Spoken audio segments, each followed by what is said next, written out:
Once again, Christian greetings to all our valued listeners and viewers throughout the whole world, more particularly to all shepherds who are believers, and most especially to our beloved brothers and sisters in the United States of America.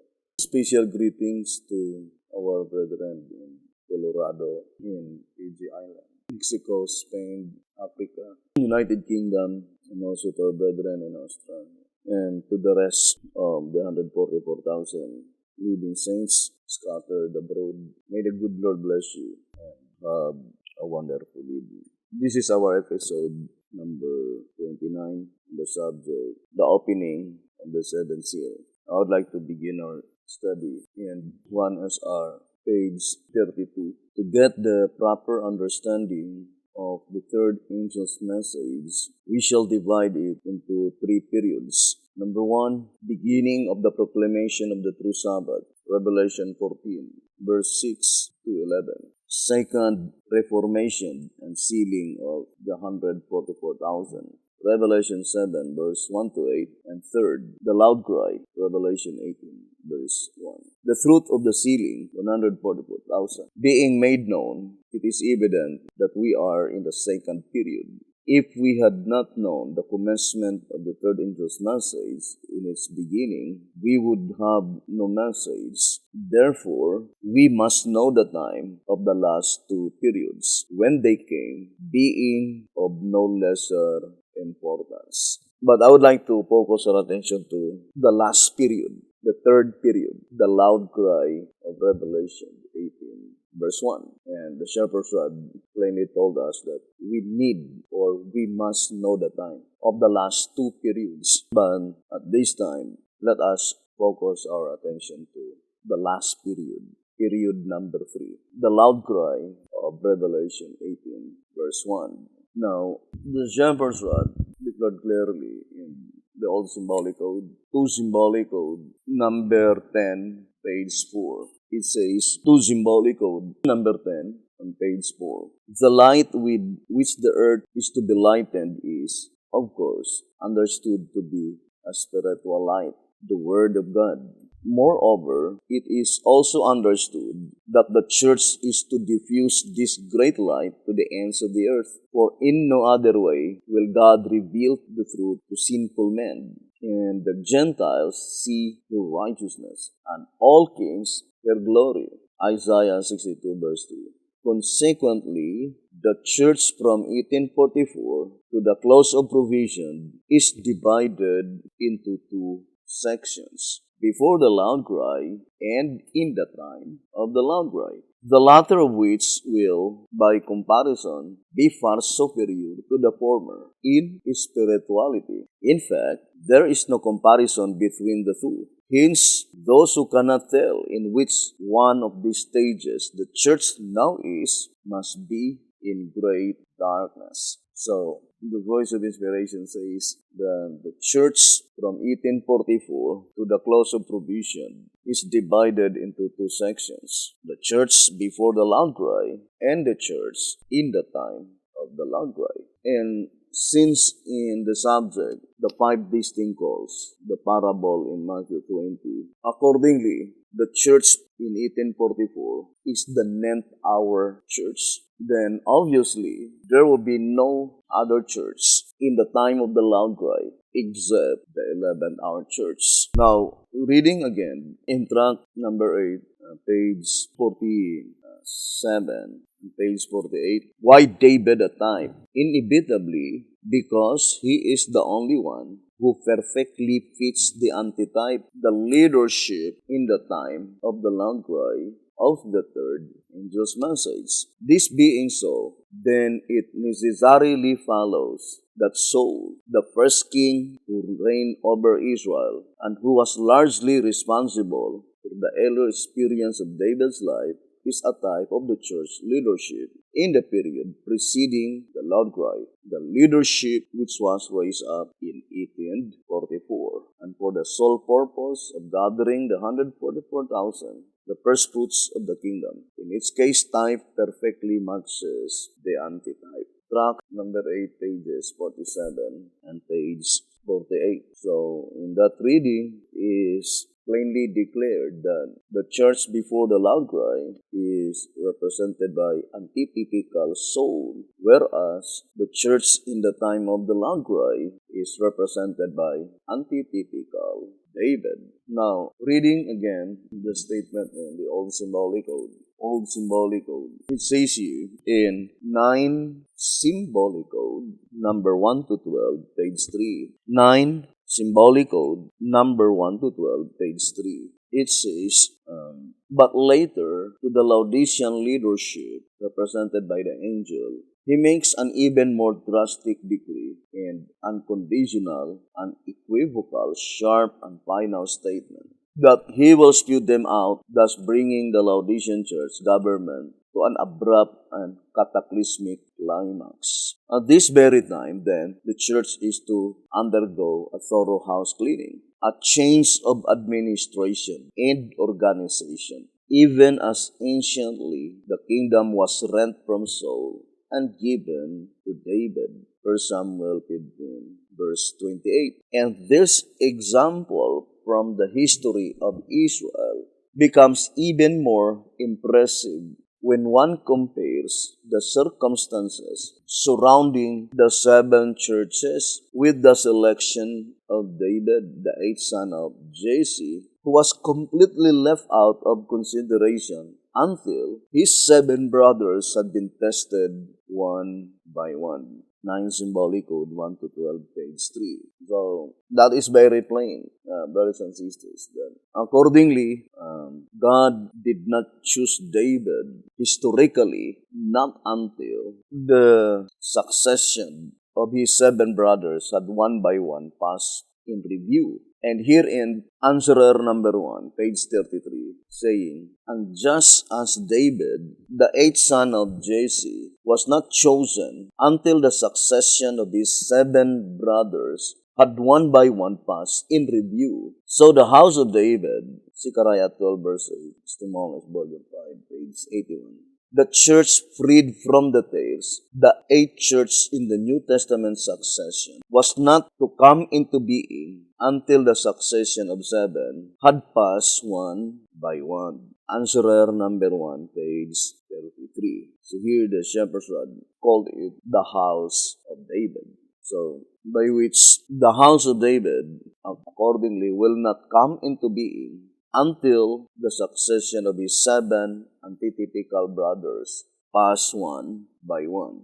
And without any doubts, the 7 antitypical brothers of David cannot be the Seventh-day Adventist Church. For the Seventh-day Adventist Church is called antitypical Saul, and Saul is not a brother of David. And to repeat again, in this study, we can immediately discern that the movement that was raised by God from 1930 to 1955 must be our father, antitypical Jesse. And from that movement came out first the 7 antitypical brothers, David. And number 7 indicates completeness. But the most important part in this study is the existence of the house of David, the 8th church in the New Testament succession. And since the shepherd's rod plainly told us in 2 Symbolic Code, number 10, page 4, that the church from 1844 is divided only into 2 sections, the church before the loud cry and the church in the time of the loud cry. Now, the church before the loud cry is divided into 2 sections, antitypical Saul and the 7 antitypical brothers of David. Antitypical Saul is the typical Laodicea, but the 7 antitypical brothers of David is the antitypical Laodicea. What is Laodicea? According to the shepherd's rod, that is 2 Greek words compound together, meaning people declaring judgment. Answerer number 1, page 11. Who is Laodicea? Laodicea may be infallibly recognized amidst the many isms of Christendom by the work she is doing, declaring the judgment. Indeed, this mark of identification is pointed out by the very name Laodicea, compounded of the two Greek words lau and diki, the one meaning people also speak, the other meaning judgment, the two in one meaning, the people declaring judgment. And since the judgment is divided into two sections, the judgment that pertains to the dead and the judgment that pertains to the living. And there is no such statement in the Shepherd's Rod that the Seventh-day Adventist Church have been able to declare the judgment that pertains to the living. The only judgment that had been committed to them is the judgment that pertains to the dead. So here in General Conference Special, page 39, saying, the judgment for the dead, furthermore, is not the message of the great and dreadful day. It does not even touch on the prophecies of the great and dreadful day of the Lord. So the message of the judgment that pertains to the dead do not even touch the message of the judgment that pertains to the living. Now, to repeat again, brothers and sisters, the statement in 1SR on page 60, change of names. Both Esau and Jacob represent two sinful classes. Esau by the color of his skin, and Jacob by his name. The names of both were changed. Jacob because he coveted something worthwhile. Esau because of lust. Jacob's name meant deceiver. The name Esau in Hebrew, Heri, which symbolically would be honored, as previously explained, means he that finishes. Note the remarkable meaning of the name, signifying the class given the privilege to finish the work. So, brothers and sisters, it's high time now to re-study the Shepherd's Rod and find out who are they, the class that have been given the privilege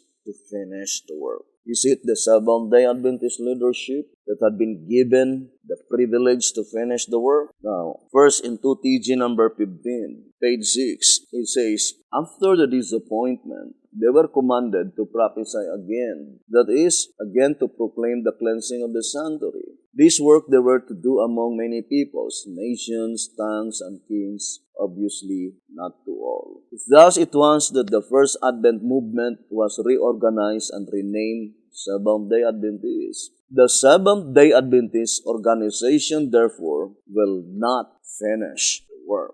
Now, here's another statement. And White House Recruiter on page 22 and page 23. It says, the next decisive point of truth is that the judgment of the dead was to be proclaimed to many peoples and nations and tongues and kings. Revelation 10 verse 11.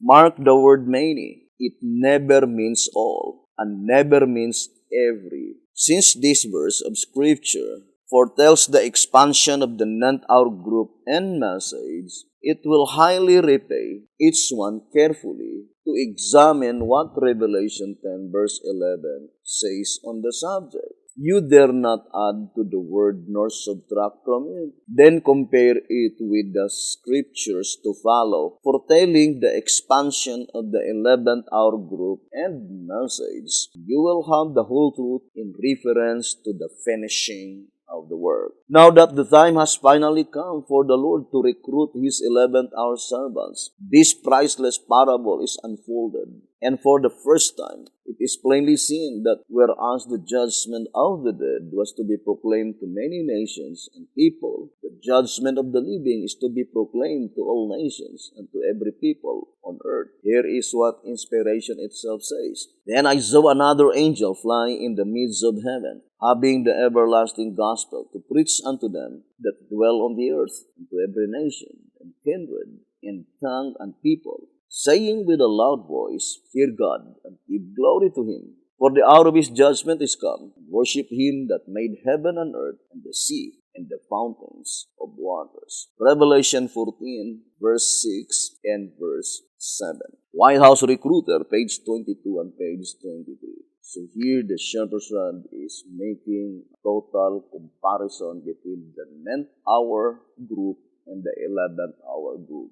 And the Shepherd's Rod made it so plain that there was no divine commission given by God to the non-hour group, by which the message that was entrusted to them is the message that the judgment that pertains to the dead, the divine commission that was given by God to them, is to preach only many nations, not to all. And the shepherd's rod is emphasizing that only to the 11th hour group by which they have been given the divine commission to preach the gospel to all nations, which is the judgment that pertains to the living. Now, the voice of inspiration saying here in 1SR page 60 that the name Esau must be applied to the class that had been given the privilege to finish the work. 1SR page 60. And for sure, it cannot be applied to the Seventh-day Adventist leadership,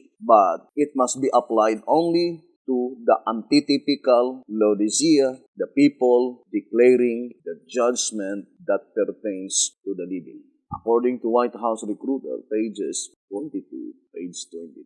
So, the exact name for the typical Laodicea is Edom, because Edom indicates violating health reform or disregard of health reform. Now, I would like to read 1SR 156. The class here are termed Edom. I would like to read 1SR 156. The class here are termed Edom because they have sold their birthright for self-gratification, to satisfy lust, the god of appetite, disregard of health reform. So that name must be applied to the Seventh-day Adventist Church, Seventh-day Adventist leadership, which is the antitypical soul, which is the typical Laodicean. But the name Esau, by which the meaning of the name, he that finishes, according to 1SR page 60, must be given or signifying the class by which they have been given the privilege to finish the work. Undoubtedly, they must be the 7 antitypical brothers of David. They have been given the privilege to finish the work. Now here in 1TG, let's read number 45. 1TG number 45, page 12, it says here, the mighty Esau's and the unpretentious Jacob's. 1TG 45 on page 12. It says, we are to study the 66th chapter of Isaiah. In this chapter, the Lord speaks to 2 groups of servants. The servants up to the cleansing of the sanctuary, Daniel 8, verse 14. Up to the judgment for the living, the purification of the church. Testimonies, volume 5, page 80. The time in which they are found smiting their fellow servants, eating and drinking with the drunken. The other servants are the servants thereafter, to hear what the Lord has to say to his former servants. As the time of the cleansing approaches, we shall begin the study with the first 2 verses of the chapter. That is Isaiah 66, verses 1 and verse 2. Now, although at this time, I would like only to focus to the statement that these servants, represented by Esau, is only up to the cleansing of the sanctuary, up to the judgment for the living. Daniel 8, verse 14. And indicating that their boundary line is up to the judgment for the living, the purification of the church, according to this reading. Now, to repeat again, it cannot be applied to the Seventh-day Adventist Church. First, the Seventh-day Adventist Church had not been given the privilege to finish the work. And second, the Seventh-day Adventist leadership were already rejected by God in the days of B.T. Harper. Now, let's read the statement here. In 2 Symbolic Code, number 10, page 6. 2 Symbolic Code, number 10, page 6. Please explain the following statement from the Shepherd's Rod, volume 1, page 153. Now to his people, he gives 1 year to make good.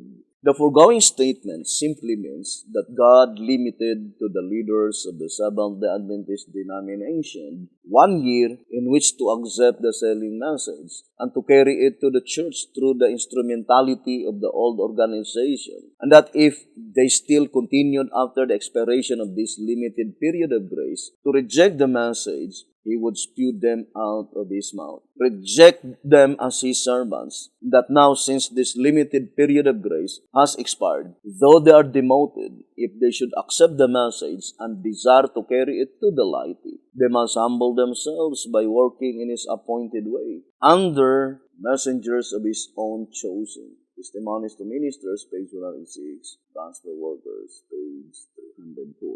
To symbolic code number 10, page 6. So that statement is very plain. In 1931, the Seventh-day Adventist Church were already rejected by God as His servants. The only ministry, the servants that recognized by God as His, from 1931 onward, is the DSDA leadership, the DSDA organization. But this group of people, according to 1TG 45, page 12, their boundary line is to the commencement of the judgment for the living. And it could not be applied to the Seventh-day Adventist Church because in the days of Pentecost, the judgment for the living did not as yet commence. Now, let us read the old symbolic code. It says here, to symbolic code number 10, page 5.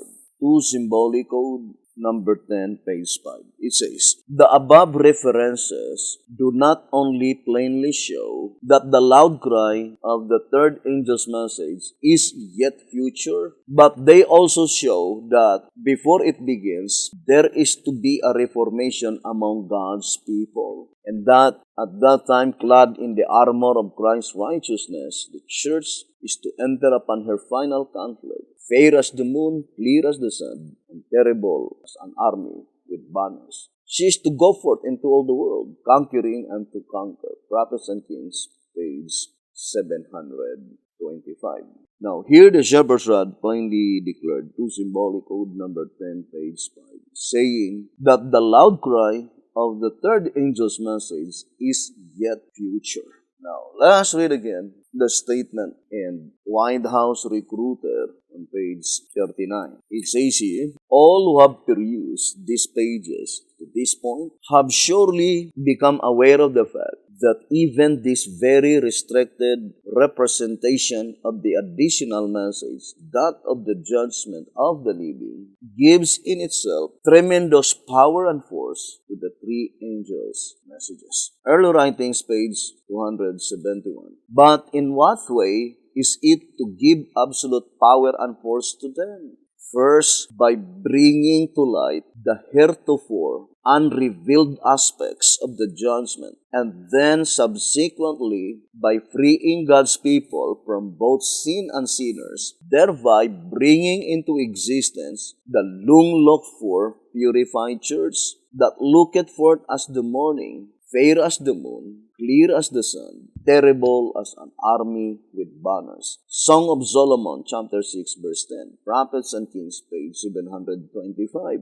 A veritable powerhouse indeed. So, the shepherd's rod is very plain that the message of the third angel will never swell into a loud cry, not until all the aspects that pertains to the judgment will be completely unfolded. So, that is the statement given here in White House Recruiter, page 39. Now, in 1TG number 15, on page 19 and page 20, it says, the author of these statements, 1TG number 15, page 19 and 20, the author of these statements makes clear that the loud cry is not made by a lot of noise, but by an additional message, and that the third angel's message in the end of the world, not the end itself, selects the wheat from the tares. Who among you would be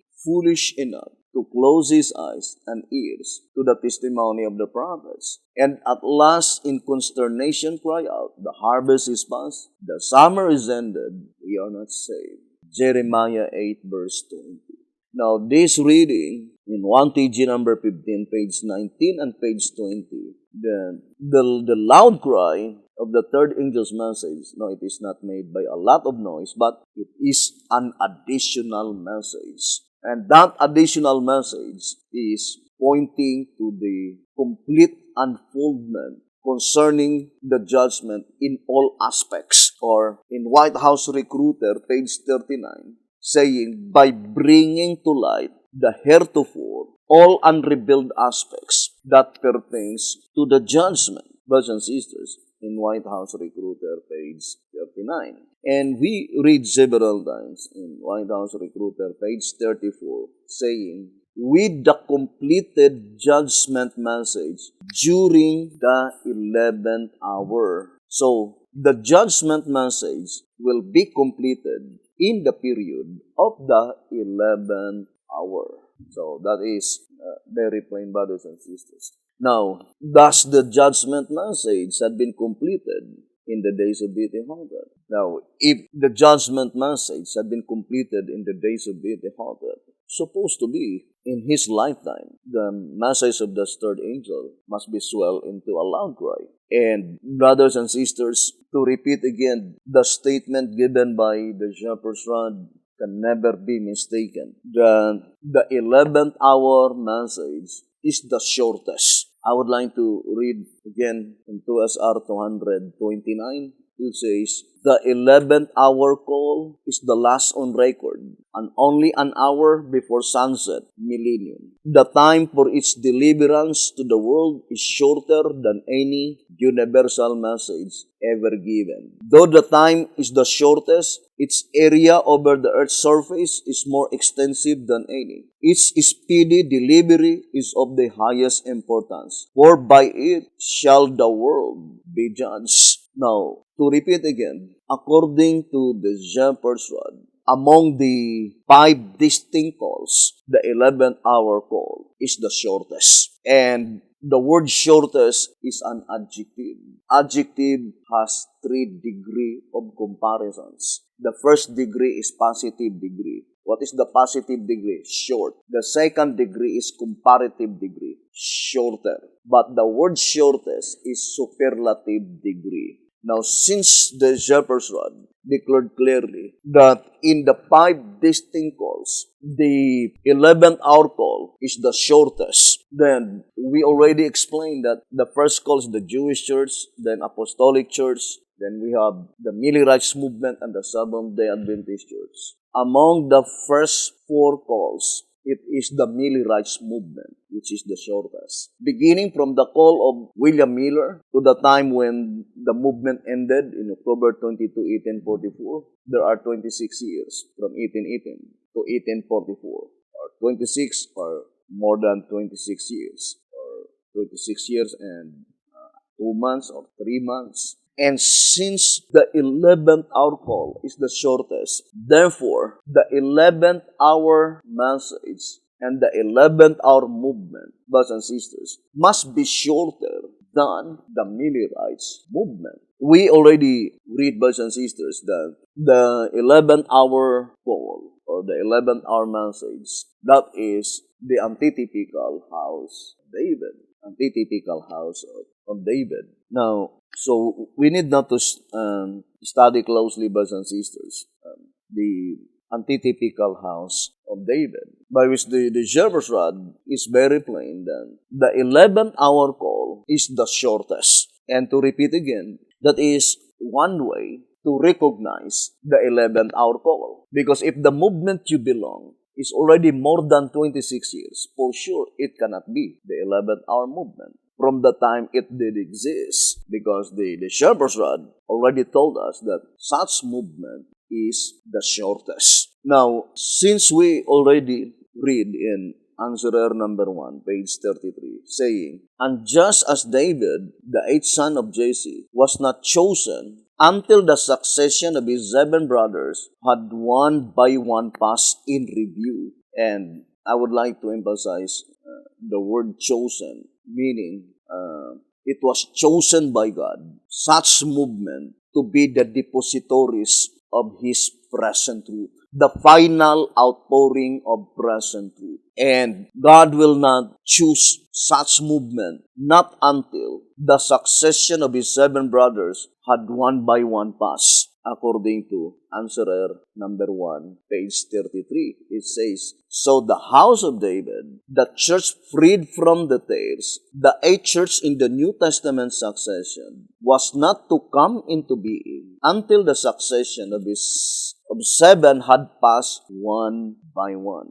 Answerer number 1, page 33. Now, I would like to read track number 14.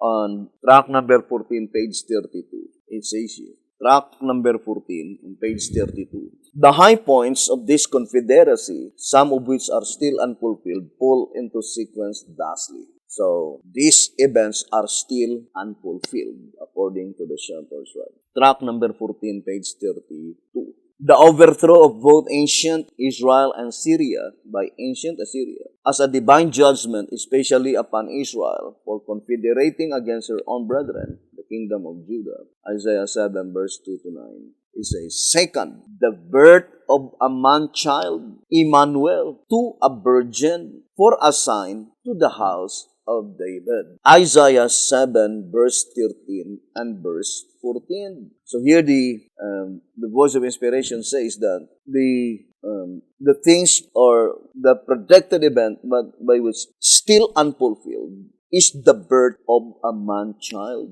represented by Emmanuel. It did not say the birth of a man-child from a virgin, because that is pointing to the first advent of Jesus Christ, brothers and sisters. But rather it says the birth of a man-child, Emmanuel, to a virgin, for a sign to the house of David. Isaiah 7, verse 13 and verse 14. So, what is the sign? That is the house of David, the birth of a man-child, according to the Shepherd's Rod in track number 14, page 32. Now, I would like to read 2TG number 16 on page 18. 2TG number 16, page 18. Taking all these points into one common whole, they positively show that the woman is symbolical of God's ever-living church for all times, and that she is His saving truth, His true wife, the truth that gave birth to Christ, and that gives birth to all His brethren, His followers, the remnant of her seed. Verse 17 in Revelation chapter 12. Now remember, brothers and sisters, the Shepherd's Rod plainly told us on 2SR page 261, saying, "To John was shown the true spiritual church of God in all ages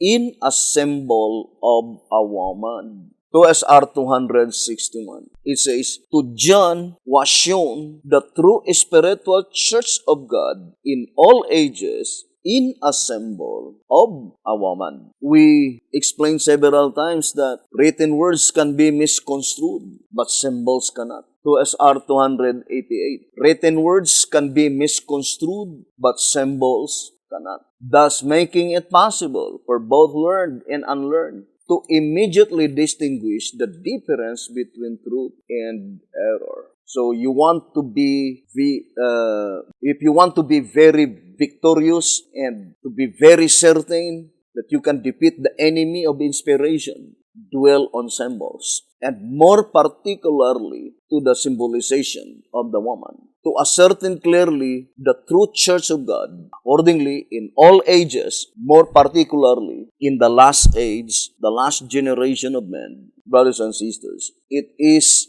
given and shown by God to John in the island of Patmos, the true spiritual church of God in all ages, through the symbolization of the woman. And the statement here in 2TG number 16, page 18, God's true wife indicates that, brothers and sisters, there must be a false one, a fictitious one. Wife represent ministry. In 2TG number 6, on page, let's read, it says here, in 2TG number 6, on page 27, it says that the wife is the ministry. 2TG number 6, page 27. The wife represent the ministry. So there is no other ministry that had been predicted beforehand, the last ordained ministry, that is the 11th hour. According to Answerer number 1, page 13. Answerer number 1, page 13. With both ministry and lighty, in such a pitiful state of darkness, it is clear to be seen that though the Laodicean church is the last in the order of the 7 churches, God cannot through her lighten the world and prepare His people for the kingdom when she is in darkness and unprepared herself. Hence the necessity of a new order, a new ministry, as predicted in Testimonies Volume 5, page 80, and in Zephaniah 3, verse 11 and 12. And we know that Volume 5, page 80, that is also the quotation in Answerer number 1, page 33, pointing to the house of David. So that is the predicted, the last ordained ministry. But in order for us to ascertain clearly that that is the true wife, the ministry recognized by God as His, then we need to study it in the symbolization of the woman. Now, brothers and sisters, concerning the message of the third angel, according to the Great Controversy, in page 438, I would like to focus the statement, the line of prophecy in which these symbols are found begins with Revelation chapter 12. So, what line of prophecy concerning the message of the third angel? So the line of the prophecy concerning the message of the third angel, according to the Great Controversy 435, begins with Revelation chapter 12. And the Shepherd's Rod declared in 2SR page 76, John's vision in the 12th chapter of Revelation deals with 2 main subjects, namely the woman clothed with the sun and the red dragon. The latter has been explained. The symbol of the woman in the New Testament time covers 3 divisions.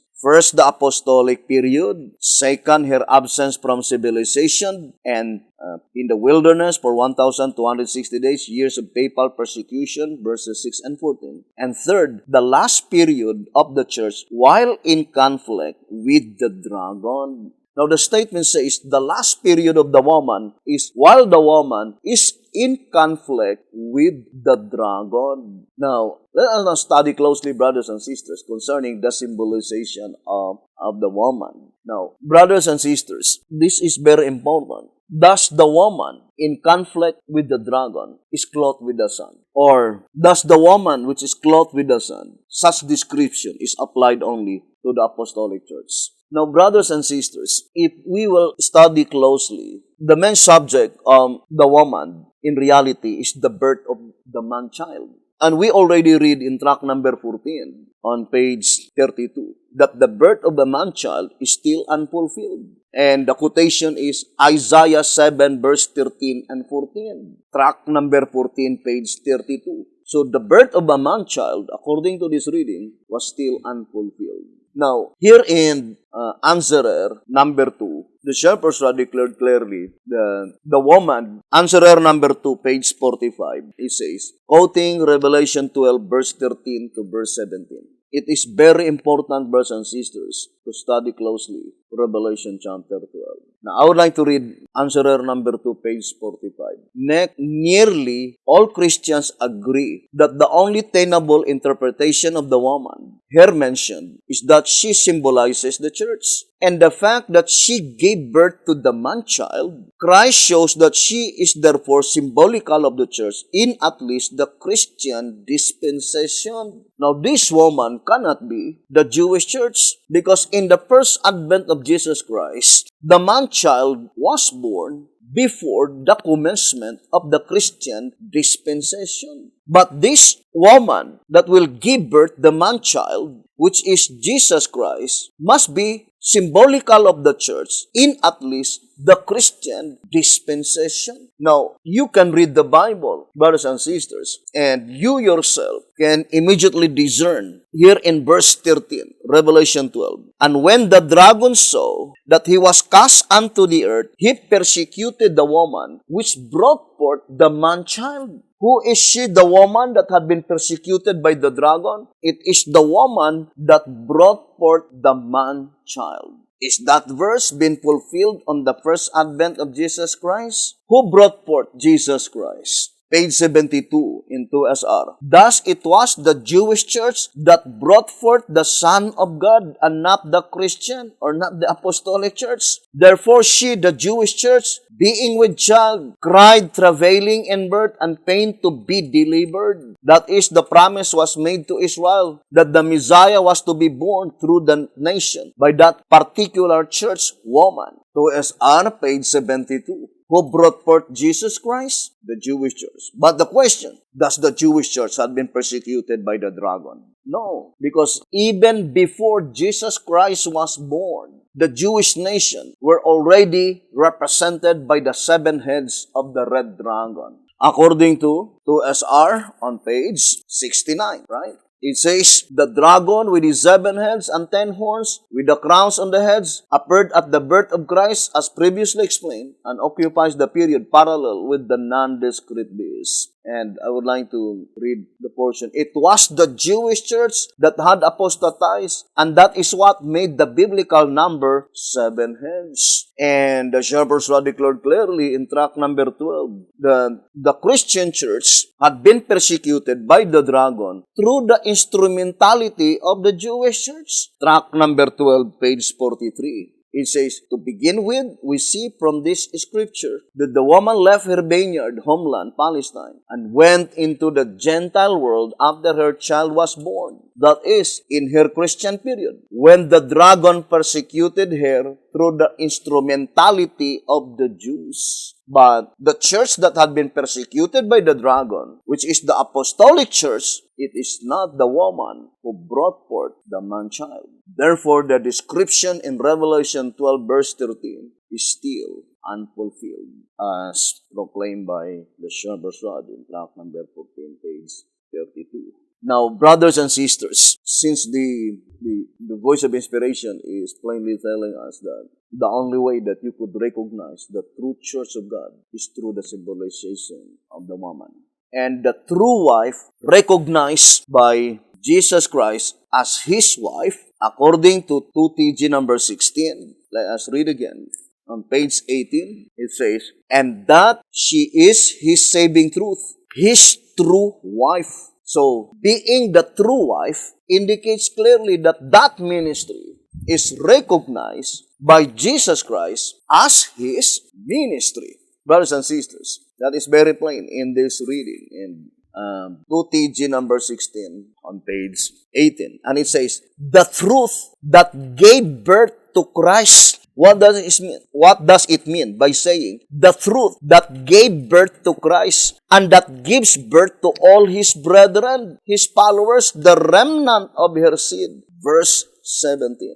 Can be easily understood, brothers and sisters, that this ministry, the true wife, the ministry recognized by Jesus Christ as His ministry, must be the ministry by which the truth was entrusted to them concerning the birth of the man-child. And that is why that is still unfulfilled on the first advent of Jesus Christ, because the Jewish church know not of Christ's visitation. They were in total darkness, brothers and sisters. Now, here the voice of inspiration says that this ministry must be the ministry by which the saving truth is deposited by God into this ministry, represented by the true wife, the truth that gave birth to Christ. Or in other words, the church by which unto them was committed by God, entrusted by God, all His goods. Now, let us read again the statement in 2SR page 179. It says, Who then is a faithful and wise servant, whom his Lord hath made ruler over his household, to give them to the world meat in due season, present truth. Verse 45. Note that there is a question as to whom this faithful servant could be. If that people to whom primarily this gospel was committed had been faithful, then the following promise would have been theirs. Blessed is that servant whom his Lord when he cometh shall find so doing. Verily I say unto you, that he shall make him ruler over all his goods. Verses 46 and 47. The significance of all his goods, first, is the finishing of the gospel. Second, bringing everlasting righteousness. And third, ushering in the kingdom of Christ. What a wonderful promise. So what is the significance of all his goods, brothers and sisters? It is concerning the finishing of the gospel. The statement, brothers and sisters, finishing of the gospel, that is pertaining to the proceedings in the heavenly sanctuary. Now, I would like to read to you here in Consecrated Way to Christian Perfection. Consecrated Way to Christian Perfection. It says here, let's read, 113. Consecrated Way to Christian Perfection, page 113. The cleansing of the sanctuary and the finishing of the mystery of God are identical as to time. What is the mystery of God? Let us read first, 12 Symbolic Code, number 2, page 3. It says, what is the mystery of God? 12 Symbolic Code, number 2, page 3. What is the mystery of God? It is the work of salvation or the gospel work. So that is the mystery of God. That is the gospel work. And that is one of the significance that God will make him ruler over all his goods. First, what is the finishing of the gospel. And second, bringing everlasting righteousness. And third, ushering in the kingdom of Christ. 2SR page 179. The significance of all his goods is the finishing of the gospel, bringing everlasting righteousness, and ushering in the kingdom of Christ. The statement, God will make him ruler over all his goods, meaning God will bestow, will entrust into that movement, into that ministry. And according to this reading, in Consecrated Way to Christian Perfection, it says, the cleansing of the sanctuary and the finishing of the mystery of God are identical as to time. What does it mean by identical? Can we define the word identical so that we could understand, brothers and sisters? And according to the voice of inspiration, it is identical to time. Identical. It says, similar in every detail. Exactly alike. For example, if you will see identical twins, meaning either both male or both female. That's what it means by the word identical, brothers and sisters. Now, let us read again the statement in Consecrated Way to Christian Perfection on page 113. The cleansing of the sanctuary and the finishing of the mystery of God are identical as to time, and are also so closely related as to be practically identical in character and event. So that is very plain, brothers and sisters. The finishing of the mystery of God, the gospel work, and the cleansing of the sanctuary is identical as to time, both in character and in event. Consecrated Way to Christian Perfection, page 113. Now, let us now focus our attention to that climactic event, the cleansing of the sanctuary. Now, brothers and sisters, to all the obedient, please read again and again the statement in 2SR 164.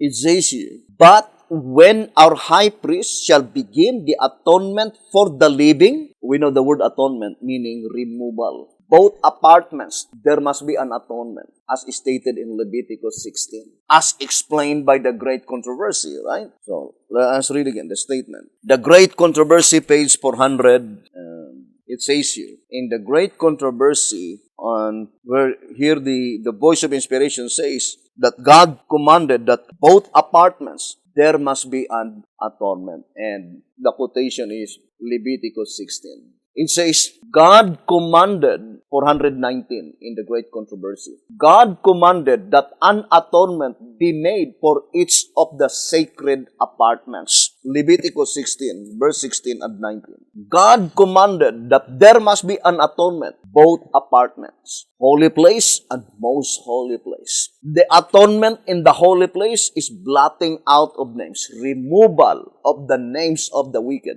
The atonement in the most holy place, removal of the sins of the righteous. But this statement in 2SR 164, brothers and sisters, is very plain. It is concerning the removal of the names of the wicked. Now let us read again. It says, while the investigation for the congregation of the dead is in progress, there can be no separation among the congregation of the living. The term separation is applied only to the blotting out of names. You cannot use the term separation to the blotting out of sins. There is no such statement saying that you are separated.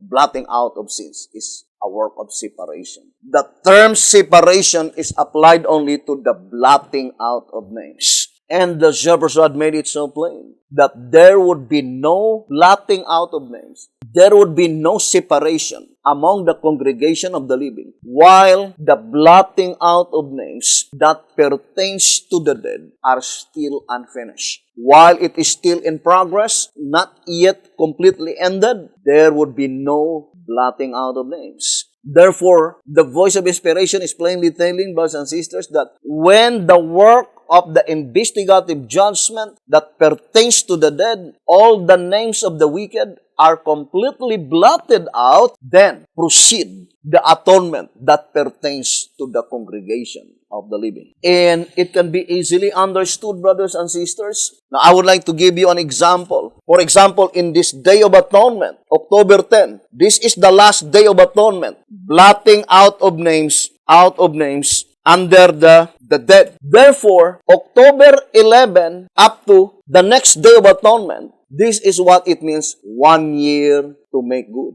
So from October 11, that is the commencement of the investigative judgment for the living. October 10 must be executive judgment. Blotting out of names, brothers and sisters. That is very plain. Now, let us go back again to in 2SR page 100, 2SR page 164. It says here, but when our high priest shall begin the atonement for the living, there must be a message of present truth. So the statement very plain that such present truth must be the present truth that God will bestow after the judgment that pertains to the dead. The blotting out of names that pertains to the dead is already finished. I would like to read this reading, brothers and sisters, in 2SR 185, saying, the knowledge of present truth, which the 5 foolish virgins possessed since 1844, is the judgment of the dead, and was the only oil in their lamps. Apology, brothers and sisters. Let us now face the reality. What knowledge do we have at this present time concerning the proceedings in the heavenly sanctuary? Is it the only knowledge we have is that Jesus Christ entered to the most holy place in October 22, 1844? And after that, we knew nothing, the progress in the heavenly sanctuary? Think it thoroughly, brothers and sisters, because this statement, the foolish virgins, the only knowledge that they possess since 1844 is the judgment of the dead. But what judgment of the dead? Only the commencement. B.T. Hotep himself declared clearly that he has no knowledge when the judgment that pertains to the dead will close. Let us read answerer number 1. Here in answerer number 1, pages 94 and 95. In the statement in question, the rod has no reference to the investigative judgment. The message sets no date, either exact or approximate, for the closing of the judgment of the dead or for the beginning of the judgment of the living. So B.T. Hotep says that they have no knowledge when the judgment of the dead will close and when the judgment of the living will begin, either exact or approximate. Then it says, the time of the cessation of the one event and the beginning of the other is not to be known until the one is past and the other begun. So the shepherds had made it so plain that the way our Almighty God will made known concerning such proceedings, it is after the one is past and the other begun. Or in other words, until the judgment that pertains to the dead is past and the other begun, which is the judgment that pertains to the living. And the mere fact that it was revealed unto us this year,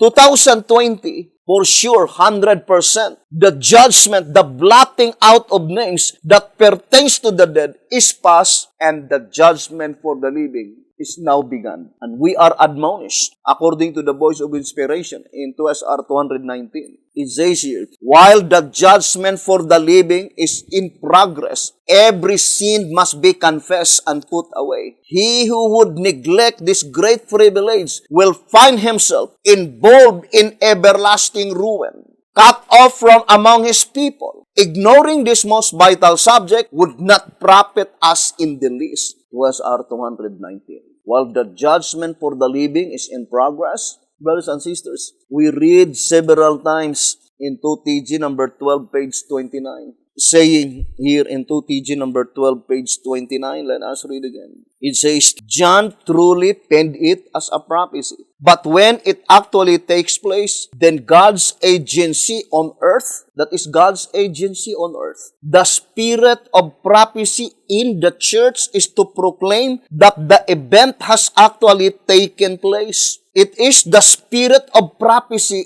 in the church. And for sure, there are only two churches mentioned here. The church in the judgment that pertains to the dead, and the church in the judgment that pertains to the living, who proclaim that the judgment is in session, which is pertain to the dead. That is the spirit of prophecy in the church, the prophetic gift bestowed by God to Sister White. The Seventh-day Adventist Church is the one who proclaimed that the judgment that pertains to the dead is in session. 3 symbolic code number 2 page 2. 3 symbolic code number 2 page 2. Everyone who takes an active part in proclaiming the message of the investigative judgment becomes by this very fact not only a Seventh-day Adventist but also a member of the Laodicean church, the very name which Laodicea signifies her work, which is that of making known to the world that the judgment is in session. So that is very plain here in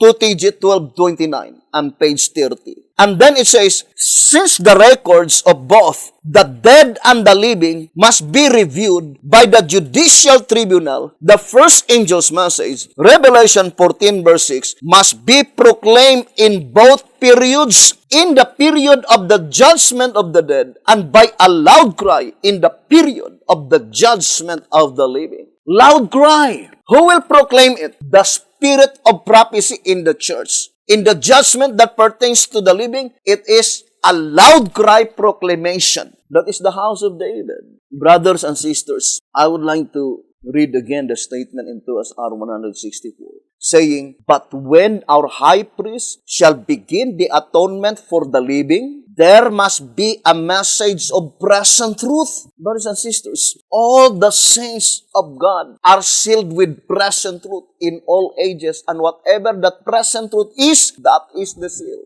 1SR page 28. Therefore, the statement in answerer number 1, page 90, the final outpouring of the present truth, that is the present truth under the seventh seal. If there is no present truth under the seventh seal, then how could the living saints be sealed? But the message says, before our high priest shall begin the atonement for the living, there must be a message of present truth. And that message of present truth, it says, sounding of the trumpet, urging everyone to lay hold on the lamp of God, which is Jesus Christ, by which only can he in figure come to the sanctuary, confess his sin, and secure his life. That is a divine command. Come to the sanctuary. That is why it's very important to understand Daniel 8, 11, and 12 concerning the sanctuary that had been trodden underfoot. Brothers and sisters, here in track number 4, I would like to read track number 4, page 25 and 26. Since these ordinances, her feast days, her Sabbaths, etc., were part of a compacted prophecy of the gospel, a presentation in which were bound up the promises of redemption. And since Hosea's symbolization has brought us into the Christian era, the ceasing of the ordinances therefore typifies Rome supplanting the truth. Daniel also was shown that this was to be accomplished through Rome, the exceeding great horn, which cast down to the ground the fruit and the place of his sanctuary, Christ's sanctuary. Daniel 8 verse 12 and 11. What the exceeding great horn did, cast down to the ground. What does it mean by cast down the truth to the ground, to be trodden underfoot? The best illustration is the parable of Jesus Christ in Matthew. Here in Matthew chapter 5, it says, let's read, verse 13, Ye are the salt of the earth, but if the salt have lost his savor, wherewith shall it be salted? It is thenceforth good for nothing, but to be cast out and to be trodden underfoot of men. So what does it mean by trodden underfoot? Good for nothing, meaning lost its value. Thus the exceeding great horn had been able to cast down the truth to the ground. Yes, it practiced and prospered. And we'll try our best to make up final episodes on the daily and the sanctuary. And it says here in the next paragraph, I would like to read to you. Note that the truth and the place, not the sanctuary itself, were cast down. That is, both Christ's truth and His place in the earthly sanctuary were set aside so that the knowledge as to His mediatorial work became obscured. It was set aside, by which in reality the most valuable truth, that is Christ's mediatorial work in the heavenly sanctuary, and that truth had been trodden underfoot in the earthly sanctuary, it was set aside. Look at, brothers and sisters, how the devil successfully trodden underfoot. But I would like to read the statement in Consecrated Way to Christian Perfection. It says, thank God. I would like to read that statement in Consecrated Way to Christian Perfection. Page 104. The time of finishing the mystery of God. But that imposture is not to last forever. Thank the Lord. This great truth of the priesthood, ministry, and sanctuary of Christianity is not to be hid forever from the eyes of the church and the world. I would like to directly apply the church by saying, this great truth of the priesthood, ministry, and sanctuary of Christianity is not to be hid forever from the eyes of the 144,000 living saints and the great multitude. It says, the mystery of iniquity arose, and so hid from the world the mystery of God, that all the world followed its wandering. Revelation 13, verse 3 and 4. But the day comes when the mystery of iniquity shall be exposed, and the mystery of God in its own truth and purity shall shine forth once more, never more to be hid, but to accomplish its great purpose and be completely finished. For it is written that in the days of the voice of the seventh angel, when he shall begin to sound, the mystery of God should be finished, as yet declared to His servants, the prophets. Consecrated Way to Christian Perfection, page 104. Thank God. There must be a church by which into that church God will deposit all the knowledge concerning Christ's mediatorial work in the heavenly sanctuary. And that church is the woman represented as being clothed with the Son of righteousness. Brothers and sisters, the jumpers are declared clearly here in 2SR page 268. Let me read to you. 2SR page 268. It says, thus the woman, 2SR 268. Thus the woman represents a church that keep the commandments of God, the moral law, and have the testimony of Jesus Christ, ceremonial law, or the plan of salvation revealed in the light of the spirit of prophecy. The plan of salvation. Where is the plan of salvation revealed? 2SR 186, 187. In order to make a proper application of the seven seals, we must have a better understanding of the heavenly sanctuary service, its origin, and the object of its existence as taught by the earthly sanctuary built by Moses. Hebrews chapter 8, verse 5. In the sanctuary construction and service is revealed the plan of salvation. Ponder deeply, brothers and sisters. To repeat again, that divine command, come to the sanctuary, is illustrated by a man who discovered and found the pearl of a great price. The pearl of a great price is concerning the complete information concerning the plan of salvation. And I would like to read again the statement here in 2TG number 11. It says here, 2TG number 11, pages 5 and page 6. Matthew 13, verse 31 and 32. 2TG number 11, page 5.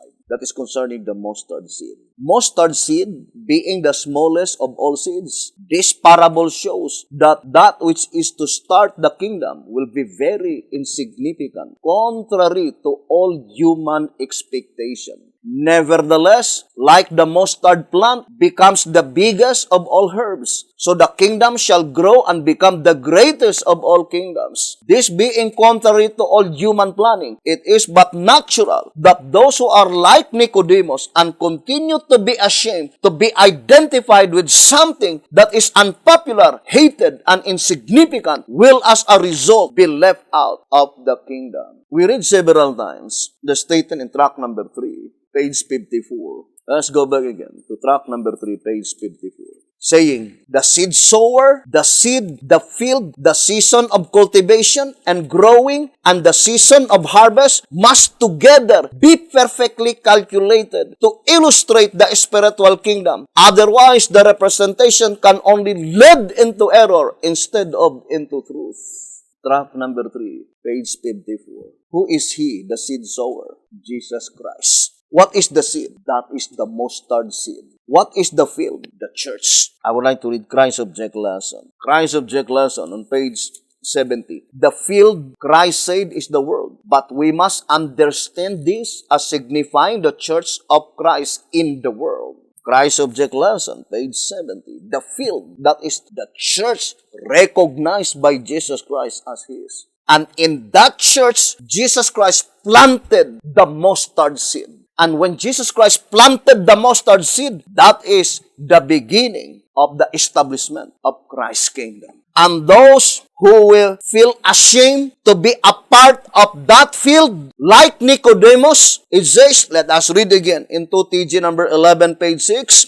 This being contrary to all human planning, it is but natural that those who are like Nicodemus and continue to be ashamed to be identified with something that is unpopular, hated, and insignificant will as a result be left out of the kingdom. 2TG, number 11, page 6. Now, let's go back again, brothers and sisters. The divine command is, come to the sanctuary. We are living in a time, brothers and sisters, by which God's purpose must be carried out. God's purpose must be fulfilled. Now, I would like to emphasize, according to the Shepherd's Rod in 2SR page 229, it says here, 2SR page 229, the 11th hour call. The 11th hour call is the last on record and only an hour before sunset, millennium. The time for its deliverance to the world is shorter than any universal message ever given. Though the time is the shortest, its area over the earth's surface is more extensive than any.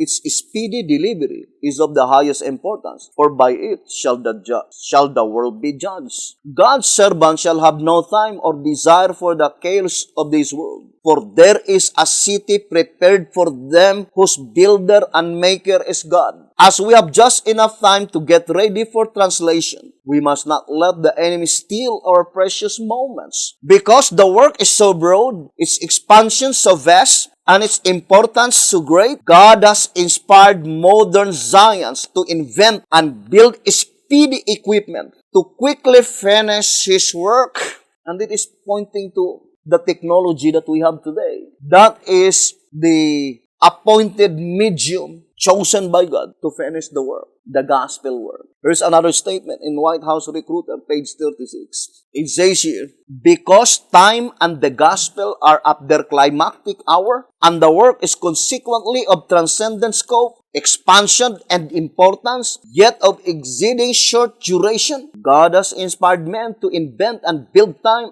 and labor-saving, wonder-working, earth-mastering tools and machinery of all kinds, marvels which would have staggered the imagination and beggared the credulity of former generations, notwithstanding that centuries aforehand, the high and lofty one that inhabit eternity, Isaiah 57 verse 15, declared, but thou, O Daniel, shut up the words and seal the book, even to the time of the end. And many shall run to and fro, and knowledge shall be increased. Daniel 12, verse 4.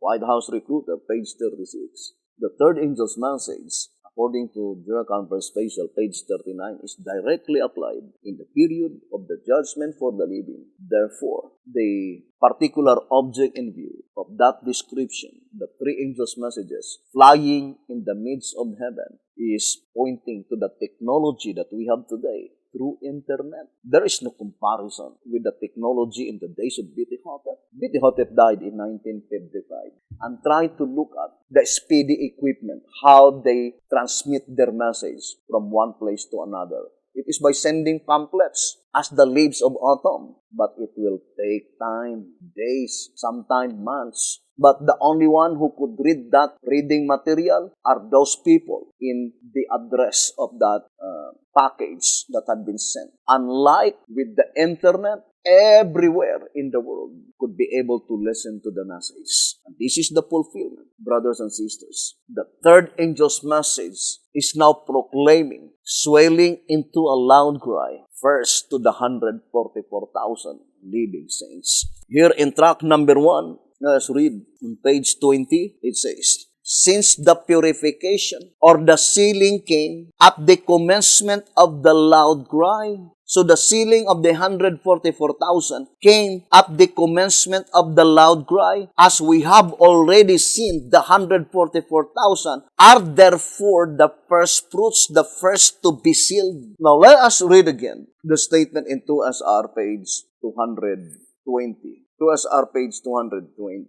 It says, the 144,000, 2SR page 220, the 144,000 are sealed before the silence of half an hour, or at the opening of the seal, but they are judged in the period of the 7 seals, in the period of the 7th seal. For the prayers was for all saints, the living. Now, I would like to read again. 2SR 220.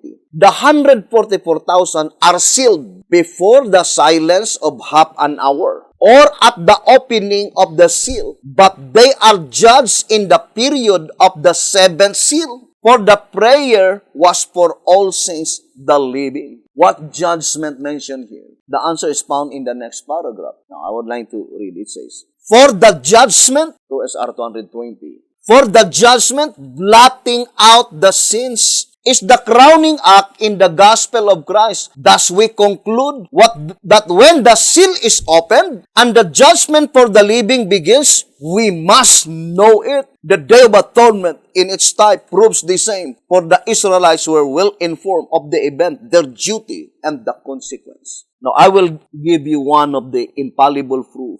By such infallible proof, brothers and sisters, never to be repeated again. And that is why we call it infallible proof.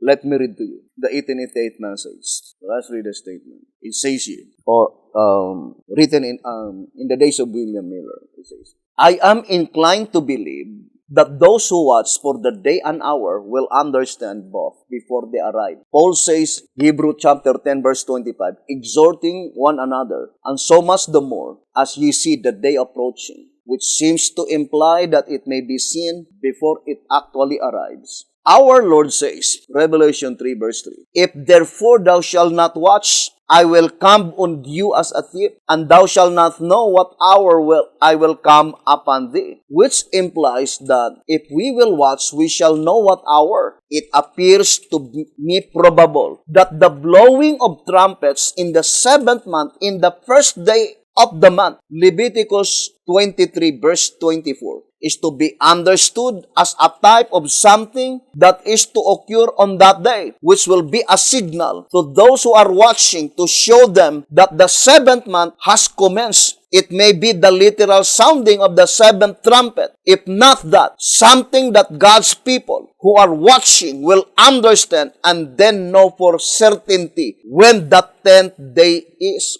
Psalms 81 verse 3. Blow up the trumpet in the new moon, the first day of the 7th month, in the time appointed on our solemn feast day. I think the blowing of trumpets means something that we shall be very soon understand. The Lord help us to stand on our watchtower. Now, brothers and sisters, it is only once in a lifetime by which the new moon appeared in October 1. Remember, and we will show to you, brothers and sisters, because the statement here is very plain, that accordingly, brothers and sisters, Psalms 81 verse 3, saying, blow up the trumpet in the new moon. That is very plain in the Bible. It did not say, blow up the trumpet in a new moon, but with definite article, blow up the trumpet in the new moon, the first day of the 7th month, in the time appointed. And we will prove to you, brothers and sisters, that no, it is only once in a lifetime that October 1 or the new moon appeared on October 1, the first day of the 7th month. Now, for example, in 1844, let us look at that historical event. 1844, in the month of October. Let us see. Do you have the record? New moon. I think we have that. When was the new moon? In October. It is in October 11. Now, in 1844, the new moon appeared on October 11. And this is the only sign by which God's people observed. They did not know, in reality, the Bible calendar. The Bible calendar was not yet established in their days, but the sign that was given by God, that the new moon appeared in October 11, then we will count, right? 12, 13, 14, 15, 16, 17, 18, 19, 20, 21, 22. Now let us count. 1, 2, 3, 4, 5, 6, 7, 8, 9, 10. That is why in Bible calendar, in reality, October 21 is October 10. October 22, that is October 11. Because what commenced in October 22 is investigative judgment of the dead. So from October 22, which is in Bible calendar, that is October 11, 1843. October 22, 1844. This is investigative judgment of the dead. And in October 10, 1844, that is the commencement of blotting out of names as well as blotting out of sins. So the statement in the great controversy that no, there will be no blotting out of sins without investigation first. Investigation must come first before blotting out of sins. The great controversy 485. But what we are trying to emphasize is the new moon, brothers and sisters. Because the new moon is the infallible fruits of that day of atonement. From one new moon to another new moon. And of course, it is God who controls that heavenly bodies. And it is God who gave the sign, brothers and sisters. The commencement and the end part of the judgment that pertains to the dead is the new moon. Now, I would like to repeat again, brothers and sisters. Although this subject will be repeated again and again. Since the Bible calendar contains only 360 days, therefore from one day of atonement to another day of atonement, that should be 360 days. That is very clear, brothers and sisters. Now, for example, October 10, 1843. This is Bible calendar. In Gregorian, it is October 21, 1844. Then to find out the next day of atonement, you will add only 360 days. Now, let us add 360 days in October 21, 1844. 360 days. So, in Bible calendar, it must be October 10, 1844. And in Gregorian, that would be October 16, 1845. So, that is the first day of atonement, the first blotting out of sins. October 16, 1845. And in Bible calendar, that is October 10, 1844. Now, let us find out when was the new moon in 1845, October. The new moon, 1845. When was the new moon? You see, the new moon is in October 30 and also in October 1. Now, remember, the Day of Atonement is 16. Now, the new moon was in October 1. Now, we will count. 2, 3, 4, 5, 6, 7, 8, 9, 10, 11, 12, 13, 14, 15, 16. Now, let us count backward, right? This is October 10. This is October 9, October 8, October 7, October 6, October 5, October 4, October 3, October 2, October 1. Therefore, October 7 in Gregorian, in Bible calendar, that is October 1. But the new moon is in October 1 Gregorian calendar. In Bible calendar, it must be September 30, 29, 28, 27, 26. Therefore, it is September 25.